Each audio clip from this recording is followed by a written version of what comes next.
दोस्तों, आज मैं आप लोग को DRDO सेप्टम 17 मार्च थर्ड शिफ्ट का एग्जाम समाप्त हो चुका है। इनमें पूछे गए सही प्रश्न लेकर आया हूँ जो 100% रियल और ऑथेंटिक क्वेश्चन है। जिनको इसका PDF चाहिए वो हमारे टेलीग्राम या व्हाट्सएप ग्रुप पे जुड़ सकते हैं या आप हमारे व्हाट्सएप नंबर से PDF प्रोवाइड करवा सकते हैं 82107585 पे। पहला प्रश्न पूछा गया था फ्रेंड्स, नेस्कॉम की स्थापना किस वर्ष की गई थी? नेस्कॉम की स्थापना 1988 में की गई थी। National association of software and service company का मुख्यालय उत्तर प्रदेश के नोएडा में स्थित है। यह वर्ष 1988 में स्थापित किया गया था। संगठन व्यवसाय को बढ़ावा देने के लिए काम करता है और देवजानी घोष वर्तमान में इसके अध्यक्ष के रूप में कार्य कर रहे हैं। बंगलौर में आपका राष्ट्रीय उन्नति विज्ञान संस्था का इंफोसिस का मुख्यालय है। फिक्की का मुख्यालय नई दिल्ली, नेस्कॉम का मुख्यालय नोएडा और दक्षिण भारतीय वाणिज्य और उद्योग मंडलों का मुख्यालय चेन्नई है। एक पूछा गया था, द्रोणाचार्य पुरस्कार किस वर्ष से शुरू हुई थी? द्रोणाचार्य पुरस्कार आपका 1985 ईस्वी में शुरुआत हुई थी। यह पुरस्कार भारत सरकार द्वारा खेल कोचिंग के क्षेत्र में उत्कृष्टता के लिए दिया जाता है। इस पुरस्कार में 3 लाख रुपए नगद, द्रोणाचार्य की एक खास प्रतिमा और प्रशस्ति पत्र भेंट किया जाता है। 2023 विज्ञान दिवस की थीम क्या थी? भारत सरकार के विज्ञान और प्रौद्योगिकी विभाग ने राष्ट्रीय विज्ञान दिवस 2023 की थीम थी बेसिक भलाई के लिए बेसिक विज्ञान, ये घोषित किया गया था थीम की। सतपुड़ा रेंज की सबसे ऊंची चोटी कौन सी? सतपुड़ा रेंज की सबसे ऊंची चोटी धूपगढ़ है। सतपुड़ा श्रेणी की सबसे ऊंची चोटी धूपगढ़ है। सतपुड़ा श्रेणी मध्य भारत की पहाड़ियों की एक श्रृंखला है। यह सीमा महाराष्ट्र और मध्य प्रदेश की सीमा से होकर पूर्व में छत्तीसगढ़ तक पूर्व में चल रहे पूर्वी गुजरात राज्यों में उगती है। विंध्याचल रेंज की सबसे ऊंची चोटी सद्भावन शिखर जो सद्भावना शिखर है। पूर्वी घाट की सबसे ऊंची चोटी जिद का चोटी है। पश्चिमी घाट की सबसे ऊंची चोटी अनाई मुड़ी है। अरावली पर्वत की सबसे ऊंची चोटी गुरु शिखर है। योग के जनक किसे कहा जाता है? योग के जनक महर्षि पतंजलि को कहा जाता है। उन्होंने 195 सूत्र संकलित किए थे जो योग के दैनिक दिनचर्या में एकीकृत करने और एक नैतिक जीवन जीने के लिए एक रूपरेखा के रूप में काम करते थे। पतंजलि की शिक्षाओं का मूल योग के 8 गुना मार्ग में निहित था।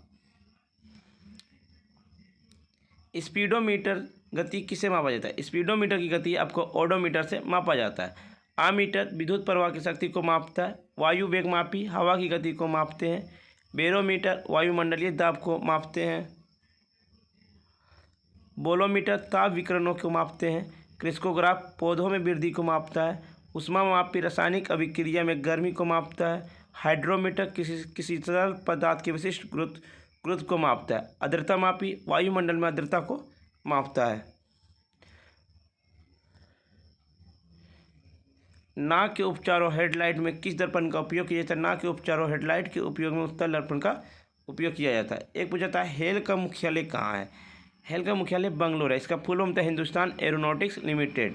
23 दिसंबर 1940 को हेल की स्थापना वालचंद हरिचंद्र द्वारा बंगलोर हिंदुस्तान एयरक्राफ्ट लिमिटेड के रूप में की गई थी, जो कंपनी के अध्यक्ष बने थे। 44वां संविधान संशोधन किस वर्ष हुआ था? 44वां संविधान संशोधन 1978 ईस्वी में हुआ था।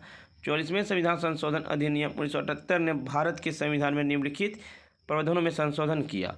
न्यायिक समीक्षा के संबंध में सर्वोच्च न्यायालय और उच्च न्यायालय के अधिकार क्षेत्र को फिर से स्थापित किया गया। राष्ट्रीय आपातकाल के समय सशस्त्र विद्रोह शब्द का आंतरिक अशांति से बदला दिया गया था। कैबिनेट की लिखित सिफारिश पर ही राष्ट्रपति ने राष्ट्रीय आपातकालीन की घोषणा की थी। संपत्ति के अधिकार को केवल कानूनी अधिकार बना दिया गया और इसे मौलिक अधिकार की सूची से हटा दिया गया। एक पूछा गया था, महाराष्ट्र के नए राज्यपाल किसे नियुक्त किए गए? हर शिफ्ट में प्रत्येक शिफ्ट में एक प्रश्न पूछा जा रहा है। रमेश बैस के पटनायक अरुणाचल प्रदेश के राज्यपाल हैं। लक्ष्मण आचार्य सिक्किम के राज्यपाल हैं। CP राधाकृष्णन झारखंड के राज्यपाल हैं। शिव प्रताप शुक्ला हिमाचल प्रदेश के राज्यपाल हैं। गुलाब चंद कटारिया असम के राज्यपाल हैं। S अब्दुल नजीर आंध्र प्रदेश के राज्यपाल हैं। BB हरिचंदन छत्तीसगढ़ के राज्यपाल हैं। अनसुईया उइके मणिपुर के राज्यपाल हैं। एल गणेशन नागालैंड के राज्यपाल हैं। पी चौहान मेघालय के राज्यपाल। राजेंद्र अलक्कर बिहार के। रमेश बैस महाराष्ट्र के। बी.डी. मिश्रा एलजी लद्दाख के हैं। फ्रेंड्स, वीडियो पसंद आ रही तो लाइक शेयर सब्सक्राइब जरूर करें। एक पूछा गया था NH-31 हाईवे से ऊपर से शुरू होकर किस राज्य में खत्म होती है? यह उत्तर प्रदेश से उन्नाव से शुरू होती है और बिहार से गुजरती है और पश्चिम बंगाल के मालदा जिले के समस्ती राजमार्ग 10 पश्चिम बंगाल के साथ अपने क्रॉसिंग पर समाप्त होती है। खालसा पंथ की स्थापना कब हुई? खालसा पंथ की स्थापना 1699 ईस्वी में की गई थी। गुरु गोविंद सिंह ने अपने पिता गुरु तेग बहादुर जी के बाद 10वें और अंतिम सिख गुरु थे। 17वीं शताब्दी में सिख आंदोलन को राजनीतिकरण शुरू हो गया। गुरु गोविंद सिंह ने 1699 में खालसा पंथ का नींव रखी और सिख गुरु नानक देव पहले सिख गुरु थे। स्वर्ण मंदिर का निर्माण गुरु रामदास ने करवाया था। ये चौथे गुरु थे।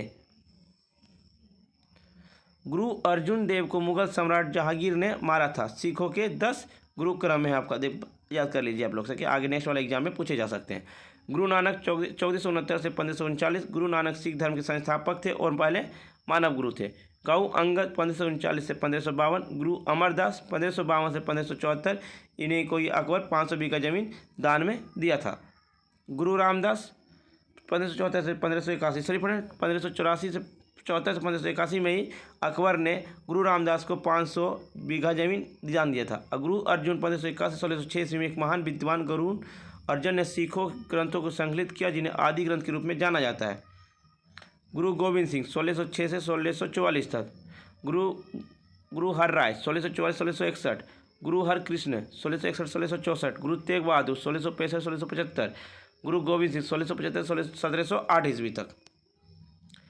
एक पूछा गया था महात्मा गांधी का जन्म स्थान कहाँ है? महात्मा गांधी का जन्म स्थान पोरबंदर। उनका जन्म 2 अक्टूबर 1869 ईस्वी को पोरबंदर में हुआ था। महात्मा गांधी दक्षिण अफ्रीका से 1914 ईस्वी में गांधी जी लौटे थे। 1915 में लौटे थे। गांधी जी का नाम 1914 में दिया गया। बिहार में चंपारण आंदोलन 1917 में, जिसे नील सत्याग्रह से भी जाने जाते हैं। खेड़ा आंदोलन 1918 में। खिलाफत आंदोलन 1919 में। असहयोग आंदोलन 1920 में। दांडी मार्च 1930 में। गोलमेज सम्मेलन 1931-32 में। भारत छोड़ो आंदोलन 1942 में और स्वतंत्रता का विभाजन 1947 में। ऑक्सीजन, कार्बन, सल्फर, मैग्नीशियम में से मेटल क्या है? मैग्नीशियम मेटल है। एक पूछा गया था फ्रेंड, शाहजहां की मौत की पेंटिंग किसने बनाई? इसका ऑप्शन आप बता सकते हैं फ्रेंड क्या था, तब उसके बाद मैं एनालिसिस अच्छा से करवा सकूँ। वीडियो पसंद आई तो लाइक शेयर सब्सक्राइब जरूर करें फ्रेंड्स।